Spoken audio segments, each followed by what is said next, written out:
Bom, pai, hoje eu queria te perguntar sobre as gerações, né?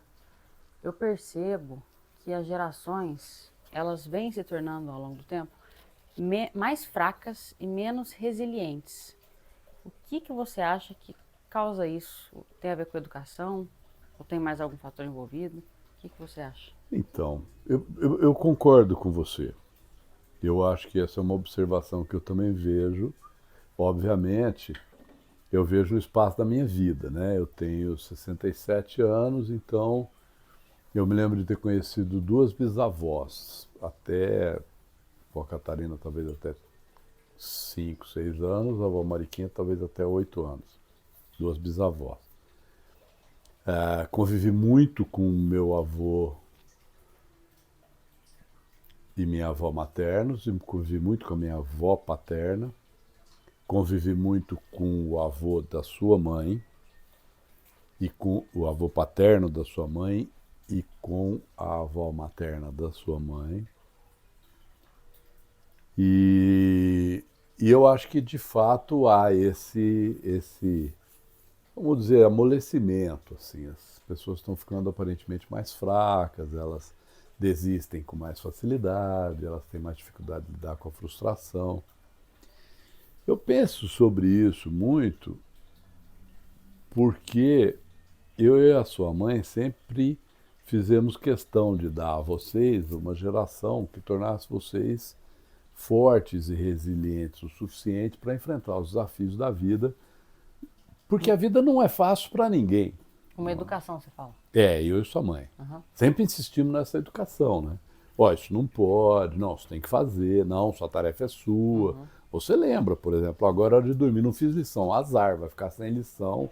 Você se lembra, eu e sua mãe Lembro. éramos duros com vocês, né? Eu vejo, primeiro eu queria fazer uma, assim, eu percebo essa perda que você está falando. Primeiro, eu acho que são três fatores. O primeiro fator é o aumento brutal da riqueza e das condições de vida que houve na minha vida, mas que na verdade, esses dias eu fiz um apanhado rápido. No século XVII, a população da Terra era 7 milhões de habitantes. Em 2025, são 8 bilhões de habitantes. A expectativa média de vida era 35 anos no século XVII. E hoje é 70 anos. Portanto, a população aumentou por 20. Aumentou por 20 a quantidade de proteína humana na Terra viva. Isso significa que a vida ficou muito mais fácil. Tem muito mais gente comendo, muito menos gente morrendo, não é? Mas na minha vida, o aumento da disponibilidade de bens e do acesso aos bens, que eu vou chamar riqueza isso. Riqueza não acho que é dinheiro, não é? O aumento na minha própria vida, desde que eu era garoto até agora, é bizarro. Por exemplo, quando Peraí, eu. então eu queria Pode só que falar. você explicasse melhor, um pouquinho melhor esse conceito de riqueza. É a disponibilidade, De bens, acesso a por coisas. exemplo. Por exemplo, eu vou tomar um copo, um gole da minha água com gás. Uhum. Eu consigo tomar água com gás regularmente hoje. Compro uma garrafa, boto na geladeira aqui do consultório ou na geladeira de casa e tomo, uma coisa que eu sempre gostei. Eu lembro, por exemplo, da avó Leila fala. A avó Leila era pobre, né?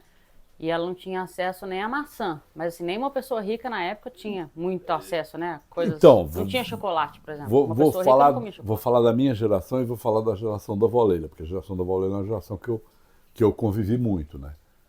A avó Leila é a mãe da sua mãe. Uhum. Por exemplo, quando eu me lembro muito de tomar água com gás, em duas circunstâncias especificamente. No Bar do Tubarão, onde tinha uma, um injetor de gás na água para fazer frappé, e na Gruta Gelada em Ribeirão, na Praça 15, onde eles faziam uma raspadinha e ele jogava água com gás na raspadinha. Era uma coisa que você tinha que ir ao Uhum. bar para tomar, porque você não tinha. E aí eu me lembro que o meu pai, eu tinha lá meus 13, 14 anos, meu pai sempre gostou muito de uísque, ele me ensinou a tomar uísque bem garoto, com 13, 14 anos eu já tomava Nossa Senhora. uísque. E ele comprou uma garrafa, ele ele importou uma garrafa que tinha uns tubinhos de gás que você punha para poder botar água com gás no uísque. Era uma coisa que você comprava assim, era como comprar, digamos, um computador para jogar videogame, daqueles computadores, era um negócio caro. O meu pai comprou aquilo e eu lembro que ele falou o preço, assim, por exemplo, custava o preço de uma TV. Tá legal? Então, o aumento da riqueza é o aumento da disponibilidade de bens materiais. Então, a sua avó, por exemplo, ela fala que não tinha acesso à maçã. Na verdade, na minha percepção, a sua avó talvez tivesse acesso à maçã porque ela morava em frente à casa da minha bisavó, a mãe da sua avó, a sua bisavó, morava em frente à casa da minha bisavó. E na casa da minha bisavó tinha um pé de maçã. Não, acho que era uma maçã específica, era aquela maçã Isso, era argentina aquela que maçã vinha que você comprava com no papel supermercado. roxo. Que você comprava no supermercado, que era a maçã argentina que vinha embrulhada no papel roxo. Essa maçã argentina que vinha embrulhada no papel roxo, eu não comia. Outra Porque coisa, tinha maçã na casa da tia Tamir. refrigerante também, não tinha, né? Não, te Nem tomava existia. Coca-Cola uma vez por semana, ou Guaraná, ou Coca-Cola ou Guaraná. E era uma garrafa de Coca-Cola para distribuir para, na verdade, eu e a Bel, e depois de 69 o Biel e a Marilda.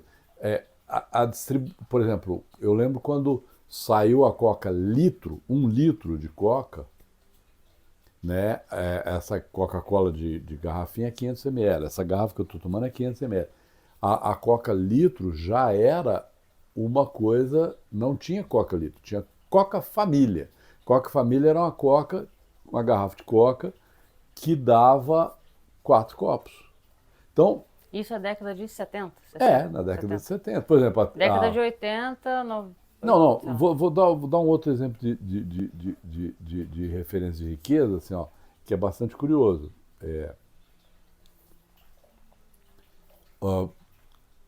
TV colorida.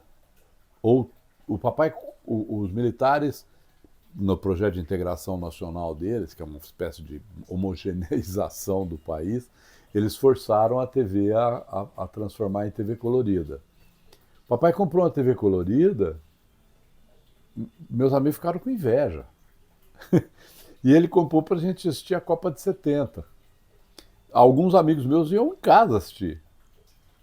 Porque na casa deles não tinha TV colorida, porque era coisa de gente muito rica. Hoje em dia uma criança pobre tem acesso a um celular. O celular hoje é uma coisa completamente distribuída. Então, há um aumento da riqueza, mas e riqueza material mesmo, comida, por exemplo. A gente comia frango no domingo regularmente. E a gente comia bife regularmente. Mas era colchão duro. Filé mignon era festa. Por quê? Porque o filé mignon é um pedaço muito pequeno da vaca e a gente comia a vaca inteira. E a gente comia frango porque criava frango no quintal. Então, assim, a riqueza material, não é? Por exemplo, comprar lanche na cantina. Eu não lembro de comprar lanche na cantina até chegar, digamos, oitava série. Na oitava série já dava para comprar lanche na cantina. 14 anos. Eu tinha lá meus 14 anos. Quando eu era moleque, não comprava lanche na cantina. Não tinha cantina. Você levava o lanche. O que tinha era sopa, que era uma sopa servida pela escola, que era geralmente um programa governamental. Eu estudava em escola pública e o programa governamental dava sopa. Mas quem não queria tomar a sopa tinha que levar lanche de casa. Então esse é um dos fatores que você vê. Porque esse aumento da riqueza material fez com que você, por exemplo, que teve uma educação durona, uma educação de ensino, nós sistematicamente trabalhamos com vocês, eu e a mamãe, deliberadamente, a resistência à frustração. Isso. Fala. Eu vejo isso, realmente, né? Assim, claro, comparando com meus pares, tem uma variação, existe uma variação dentro da geração, mas mesmo assim, se eu olhar para a geração anterior, acho que a média da geração anterior ali vai talvez ser tão dura ou mais que eu. Mais resistente Não, em algumas pega eu e coisas, você, né? eu sou muito mais duro que você. Muito mais rígido e resiliente do que você, muito mais forte e resiliente do que você. Apesar de você ter. E Justamente eu porque. ainda sei, eu tenho essa consciência, eu trabalho isso e ainda assim E na eu tenho sua essa turma dificuldade. você é durona. Sim. Na sua turma você sempre foi durona. Seus colegas de escola sempre falam, não, a Flora é durona. Tá certo? Então o que eu quero dizer é assim, ó. Então eu acho que teve esse impacto do aumento brutal da riqueza e da distribuição de riqueza, que na verdade, de fato criou uma quantidade de satisfação de desejo muito grande. Porque o que vai tornar você uma pessoa resiliente? A sua capacidade de manter o curso apesar do insucesso, não é? Então, a sua capacidade de manter o curso e voltar é a sua capacidade de suportar a frustração. A gente era frustrado pela condição concreta. Por exemplo, eu podia querer Coca-Cola, mas não tinha, ok? Vou contar um exemplo de televisão que é um exemplo bem interessante. Em 66 não tinha televisão em Franca. Então, para assistir a Copa de 66, que foi uma Copa televisada, a Copa de 62 eu ouvi no rádio com meu pai. Eu era um cara de rádio, eu ouvia rádio, eu não assistia televisão. Eu sabia que era televisão porque a vovó morava em São Paulo e eu tinha visto televisão em São Paulo. Meu pai e os amigos dele, o tio Rui, o Pedro Lemos, o tio Luiz, o Naná, fizeram uma vaquinha, compraram a televisão e a gente foi assistir a Copa numa chácara em Batatais, se eu não me engano era do Pedro Lemos, porque a televisão chegava em Ribeirão, então em Batatais dava para pegar o sinal, em Franca não dava, porque Franca é muito alta em relação a Ribeirão. E aí o Dr. Lancha, que foi o prefeito eleito, se não me engano, aqui em 66 ou 67, liderou uma campanha para construir Ele construiu a torre da antena com a promessa de 2 televisões instalarem transmissor aqui, a Rede Tupi e a Rede Record. E eu comecei a assistir televisão com 8 para 9 anos, 68, 69. Então, não tinha acesso a isso. Não é? Então, esse é um fenômeno que eu Você está chamo que é dizendo o fenômeno das telas ou não? Não, primeiro da riqueza mesmo. Da riqueza, Da sim. riqueza mesmo. Não tinha. Pô, Franca era uma cidade. Né? O segundo fenômeno que eu vejo é o fenômeno da transformação do mundo através da lógica industrial pós Segunda Guerra Mundial e todas as transformações culturais que criaram. Tem uma ensaísta chamada Camille Paglia, que eu gosto muito, muito. Ela fala que é a transição da sociedade agrária para a sociedade industrial. Eu acho que ela está falando o que eu penso. Assim. As mulheres, elas se juntavam para organizar a sobrevivência da família em termos de comida, papapá, não porque elas eram oprimidas, é porque ninguém conseguiria pagar a comida pronta, porque comida pronta era caríssimo. E os maridos iam para fora trabalhar e ganhar dinheiro e fazer o que eles tinham que fazer, porque eles precisavam trabalhar muito para ganhar muito dinheiro para botar em casa a mistura que a gente falava, né? O que é a mistura? A mistura é a carne. Por quê? Porque todo mundo tinha horta em casa, todo mundo tinha galinha em casa, todo mundo, ou pelo menos a grande maioria da população, é claro. Tinha gente muito rica, não é? Sem dúvida tinha gente muito rica. Eu lembro, por exemplo, do tio João Xavier, que era casado com a tia Conceição, irmão da avó Bebé. Ele era de uma família, ele era muito rico, ele morava na 9 de Julho, numa daquelas mansões enormes da 9 de Julho. Então, provavelmente, ele tinha maçã na hora que ele queria, certo? Tá ok. Quando o vovô ficou doente, o pai do papai, o vô Agenor, ele ligou para os amigos dele nos Estados Unidos, mandou um telegrama, e eles mandaram sulfa de avião para ele. Então, ele era rico mesmo. Mas a mesma riqueza dele era menor do que a riqueza, por exemplo, a que a sua geração teve acesso, ok? E essa transformação da sociedade agrária em sociedade industrial fez com que a família, que era uma tribo, passasse a ser uma família nuclear, como a gente chama, pai, mãe e filhos, né? Você ainda teve uma vida tribal, porque você cresceu com seus primos. Muitas pessoas da sua geração ainda têm essa vida tribal. Mas se você vai numa sociedade que está mais adiantada nesse sentido industrial, como os Estados Unidos, por exemplo, você vai ter vida tribal em microcidades no interior de Montana, no interior do Colorado. Você não vai ter vida tribal numa cidade como Nova York. O máximo que você vai ter é gangue de moleque. Por quê? O que era uma vida tribal?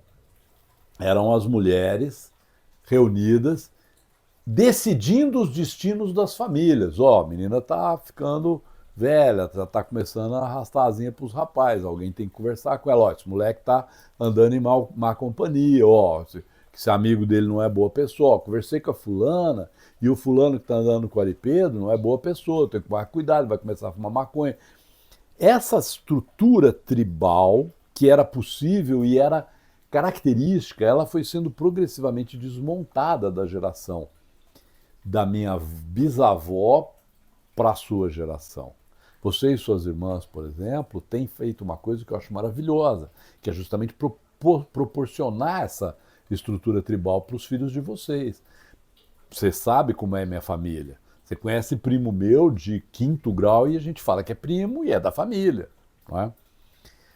Essa alteração da estrutura social, que eu não sei se ela tem volta, acho que talvez tenha, talvez não tenha. Ela foi acompanhada também. Pode falar. Eu queria fazer um adendo aí. Então seria basicamente uma sociedade funcionária. As mulheres ali, elas controlam a tribo por meio da fofoca mesmo. E mais do que Como isso, né? menina Elas mal educam falada, as crianças. Elas educam as crianças. Esses termos não tem mais, né? Fulano é de família, ainda fulano tem. não tem tanto. Por exemplo, você dá mas no meio conservador ainda tem. Porque é um pessoal que está conservando subgrupo, isso. Né? Nesse subgrupo ainda resiste essa... Não é um subgrupo. Esse meio conservador, o meio conservador é a espinha dorsal de qualquer sociedade. Não existe nenhuma sociedade sem uma estrutura conservadora que conserva algo. São sociedades agregas. Essa ideia de que a sociedade revolucionária é só estupidez desses retardados que não sabem pensar. Não existe falou assim, ó, não tem volta. Não, eu acho que não tem volta o tribalismo agrário. Ah, tá. Não a estrutura familiar tribal. Por exemplo, o moleque hoje vai para a escola e forma uma gangue e ninguém vigia com quem ele está fazendo a gangue. Quando eu era moleque, eu também tive gangue. Só que as mães dos membros da gangue conversavam entre si. Ó, o Ari Pedro e o Wagner, né, arrumaram uma briga lá no coisa. Papapá. Minha mãe ligava para a Anília, o Anília ligava para minha mãe, ó. O Wagner e o Ari Pedro arrumaram uma briga lá com a turminha do Cubatão. Eles estão passando lá pelo coisa para ir para a escola, precisa conversar com eles. Tinha um controle pessoal do comportamento das crianças. Por exemplo, você dá bronca nos seus sobrinhos. Uhum. Tá certo? Suas irmãs dão bronca nas suas filhas. Por quê? O que é essa estrutura tribal? É uma estrutura que educa, que a criança entra na cultura, numa estrutura que tem uma estrutura, num agrupamento, que tem uma estrutura moral compartilhada, que compartilha os mesmos valores éticos e que tem uma autorização do tipo, o mais velho manda no mais novo. E não é só o mais velho no sentido geracional, às vezes é o mais velho no sentido de idade, por exemplo. Eu me lembro com muito carinho de algumas primas mais velhas que cuidaram de mim. Tá legal? Desde a Hilda, por exemplo, que é minha prima, mas na verdade ela sempre atuou como minha tia. A Tita, tá certo? Que eu até já citei. A Verinha, do tio Chiquito, que me tratavam, eu podia ficar na casa delas e elas iam mandar em mim como se fosse minha mãe, certo? Então, essa que na verdade eu acho que ela existe e ela está... o conservadorismo hoje, o conservadorismo foi criado um mito em torno do conservadorismo, como se ele fosse uma coisa ruim. Eu quero fazer uma distinção aqui. Você ser tradicionalista e saudosista ou você ser conservador. O conservadorismo, um dia eu ouvi um cara falar um negócio, o cara tem um nome que chama Licurgo, eu acho. Um negócio muito interessante. Ele falou assim, o conservadorismo é uma metodologia, o que estiver funcionando você mantém. Isso. É basicamente isso, não é uma ideologia, isso é estupidez. Está funcionando, você continua fazendo. A estrutura tribal que você e suas irmãs estão proporcionando para os meus netos é a manutenção de uma coisa que você sente que funcionou na sua vida. Então ela é uma conservação. Ela é uma conservação do tipo, tem que usar tal roupa. Não, é uma conservação daquilo que funciona naquela dimensão. Não é? Então, o que eu acho que aconteceu, aí vamos lá, essas estruturas foram sendo marginalizadas, e aí eu acho que houve uma alteração cultural muito grande. Essa alteração cultural, que claramente é uma aliança, não uma aliança do tipo os caras combinaram, não é isso, mas é uma convergência de interesses entre quem quer dominar a sociedade usando estruturas de poder do tipo Estado, que hoje a gente chamaria de esquerda, e quem quer dominar a sociedade usando estruturas de poder do tipo corporação, que hoje a gente chamaria de direita ou capitalista. Tá legal? São as pessoas que estão na elite e que querem que quem está embaixo trabalhe para elas. Isso sempre houve, sempre haverá, e essa existe hoje, tá legal? Na verdade, eu não Fala. chamaria de direita. Eu acho que o povo de esquerda chamaria de imperialista e o povo de direita chamaria de globalista.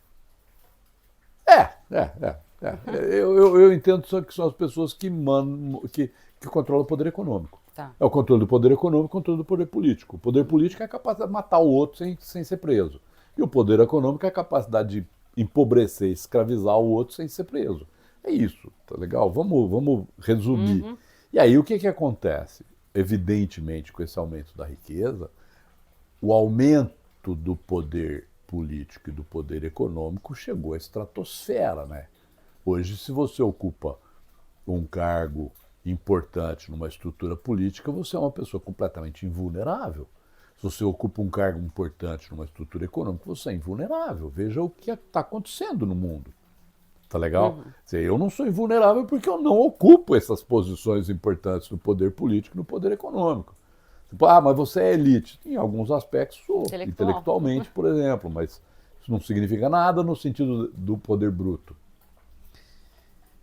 E aí a transformação cultural que eu acho que houve foi uma completa desarticulação da estrutura moral que deriva da ética cristã.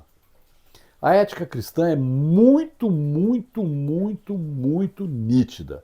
Amar a Deus sobre todas as coisas, ou seja, todos estamos submetidos a Deus, portanto, todos estamos submetidos a um poder que nos é superior e do qual nós temos ao qual nós temos um acesso muito pequeno, que manda em nós e nós não mandamos nele. Mas ele é sobre-humano. E ao próximo como a ti mesmo, ou seja, como estamos todos submetidos a Deus, não podemos usar o poder contra nenhuma outra pessoa. Essa ética, que é uma ética que obviamente foi distorcida nessa cultura retardada que a gente está vivendo, essa cultura de influencer com 30 anos falando sobre cultura, então eu tenho acesso de riso. Eu te apresentei a Camille Paglia, você ficou, aquela mulher é brilhante, velho. Uhum. Brilhante. Por quê? Porque ela tem idade, porque ela presta atenção nas coisas, tá certo? Mas essa ética permite uma estrutura moral. Veja a nossa família, ok? A nossa família compartilha essa ética. Então o que acontece? Ela permite uma estrutura moral em que você possa, por exemplo, criticar seu sobrinho, dar uma ordem para o seu sobrinho. A sua irmã pode dar uma ordem para sua filha. E você pode compartilhar isso. Você pode sentar com a sua irmã e conversar sobre uma coisa que você discorda, você pode discordar de mim, porque nós temos essa ética. Esse rompimento fez com que a educação das crianças passasse de uma educação em que, no coletivo, tá legal, há bastiões conservadores, por exemplo, basicamente entre os judeus, os cristãos, há esses bastiões, em que você educa o filho para levar a vida dele mantendo os seus valores éticos, amar a Deus sobre todas as coisas, próximo a si mesmo, mas podendo usar qualquer outros valores nas outras áreas. Para uma educação em que você educa seu filho para que ele seja feliz, que é uma educação estúpida. Primeiro, porque você não consegue controlar a felicidade. Segundo, que para ele ser feliz, você começa a ficar sujeito àquele... Rossandro Klinger fala um negócio muito legal. Ele fala assim, as pessoas parecem que querem obter o amor dos seus filhos. Isso é idiota. Você tem que ter o respeito dos seus filhos. O amor, você é quem tem que dar para eles. Eles são crianças, tá certo? E ele está certo, é exatamente isso. Você não tem que obter o amor. Seu filho não tem que gostar de você, ele tem que fazer o que é certo. E ele tem que fazer o que é certo, porque como você o ama e você sabe o que é certo, porque você conserva os valores que funcionam na sua vida, que você recebeu da linhagem cultural que você pertence, portanto você é um conservador de valores, eticamente, metodologicamente você é um conservador, você vai falar, você vai fazer desse jeito porque desse jeito dá certo. Aí depois, quando você for capaz de arcar com as consequências dos seus erros, você pode errar. Até lá, quem manda sou eu. Essa postura foi vendida como uma postura autoritária, o que é uma estupidez imensa. E aí, o que aconteceu?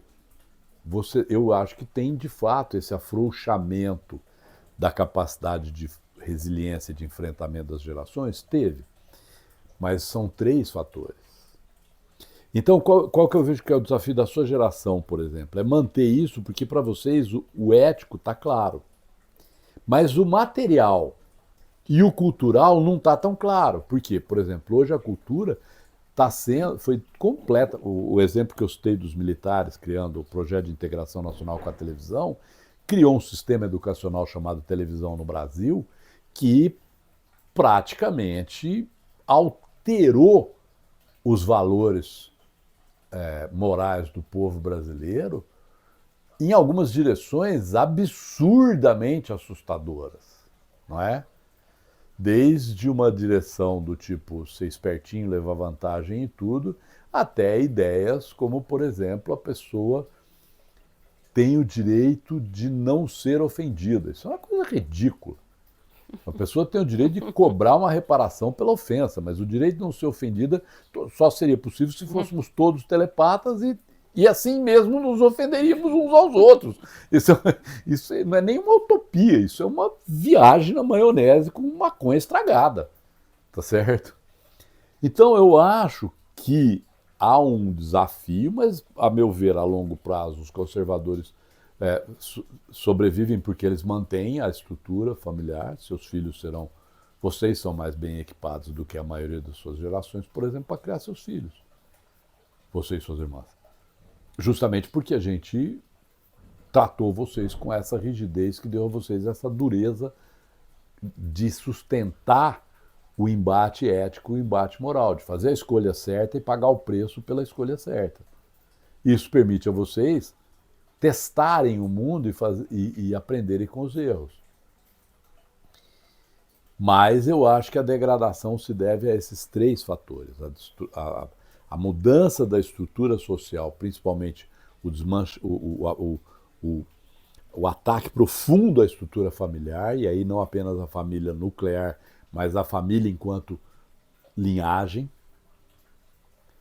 o aumento bizarro da riqueza, e a completa demolição da cultura, ou demolição talvez não seja a palavra correta, mas a marginalização de uma cultura da vida como é a cultura cristã. Né? É isso.